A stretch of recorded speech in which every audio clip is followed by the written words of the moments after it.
ये मूवी शुरू ही मिस्टेक से होती है, जिसमें ये अंकल रावण से कहते हैं मैं ये वरदान देता हूँ, तुम्हें मृत्यु नहीं आएगी। अच्छा।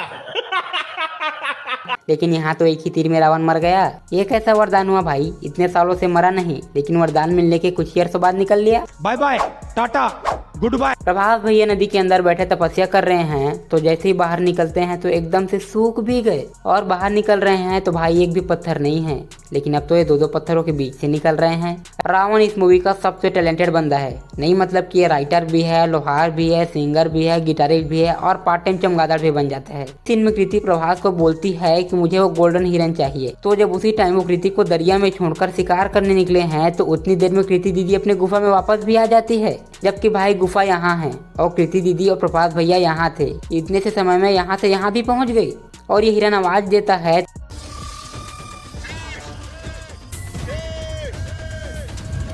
तो इसके 2 मिनट बाद ही शेष भैया एग्जैक्ट लोकेशन पे भी पहुंच गए। नहीं भाई, ऐसे एग्जैक्ट लोकेशन पे तो मेरे फूड डिलीवरी वाले भैया भी नहीं पहुंचते, जबकि मैं तो उनको लोकेशन भी देता हूं, और ये 2 बार आवाज देने पर पहुंच गए। रावण साधु बनकर आकर कृति को कहता है कि साधु को कुछ खाने को दे दो बाबा। नहीं मतलब दीदी, पहले तो इससे ये पूछ कि भाई तो यहाँ तक आया कैसे, क्योंकि पहाड़ के इतने ऊपर तो गुफा है, तो क्या कोई इतने ऊपर चढ़कर सिर्फ मांगने आएगा?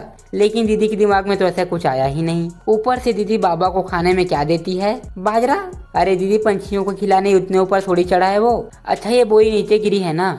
और जैसे ही रावण प्रीति दीदी को लेकर जाने लगता है तो ये बोरी तो गायब हो गई। ऊपर तो रावण पता नहीं दीदी को लेकर कहाँ कहाँ उड़ रहा है, लेकिन प्रभात भैया तो नीचे से देख कर पीछे ही भाग रहे हैं। नहीं, आई मीन की धरती के ऊपर से गुजर रहे हैं, पर प्रभात भैया पीछे ही हैं और नीचे से ऊपर देखकर भागे ही जा रहे हैं। अरे भाई, नीचे तो जगह ही नहीं है और इतनी तेज चमगादड़ उड़ रहे हैं, पर दीदी के बाल तो बिल्कुल ही नहीं हिल रहे और बैठी तो ऐसे है जैसे अपने घर के बेड पे बैठी हो। नहीं मतलब किडनैपिंग के टाइम पे इतना कंफर्टेबल होकर कौन बैठता है भाई? और भाई इस मूवी में सिर्फ दुपट्टा ही क्यों हिल रहा है, जबकि हीरो हीरोइन के बाल गांठ बराबर भी नहीं हिल रहे। यहाँ कृति और प्रभास एक दूसरे के साथ लगे पड़े हैं तो कृति पीछे हो जाती है, पर नीचे से रिफ्लेक्शन को पीछे करना भूल ही गए ये लोग। नहीं भाई, थिएटर में डायलॉग ये थे, कपड़ा तेरे बाप का, तेल तेरे बाप का, आग भी तेरे बाप की और जलेगी भी तेरे बाप की। और जब इस मूवी को OTT पे रिलीज किया गया तो डायलॉग ये हो गए, कपड़ा तेरी लंका का,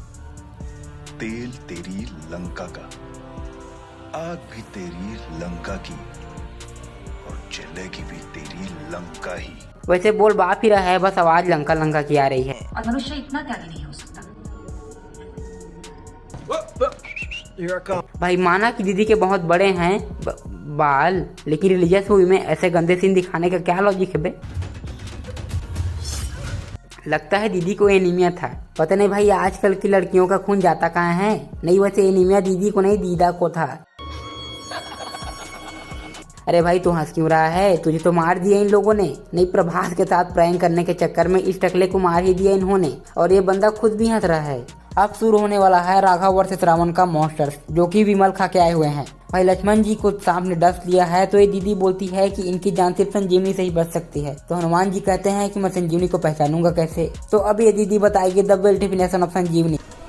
संजीवनी संजीवनी है और यही उसकी पहचान है। ओके, समझ गया, अब चलता हूँ। भाई क्या ही पहचान बताई है संजीवनी की। अब ये कैसे था उसकी सस्ती कॉपी बना दिया भाई, जो एक ही पत्थर से गिर गया। ये पानी में गिर रहा है फिर भी इसके पैर नीचे ही हैं, लेकिन पानी में नीचे जाते हुए तो उसके पैर ऊपर होने चाहिए थे ना। और छोटे भैया को चाकू लगा है तो पानी में बेहोश है एकदम, पर जैसे ही ये वनर इसे उठाकर ले जाते हैं और नीचे रखा ही तो एकदम से लड़ना चालू कर दिया। अब इतनी जल्दी होश में कौन आता है भाई कि एकदम से बेहोश थे और अगले ही पल डिसुम डिसुम चालू।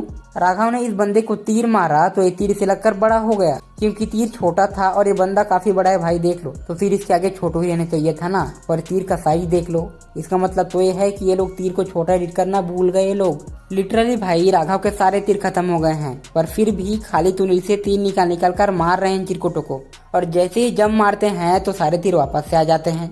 हनुमान जी चमगादड़ को पकड़कर नीचे हो रहे हैं और इनकी माला भी नीचे ही लटक रही है।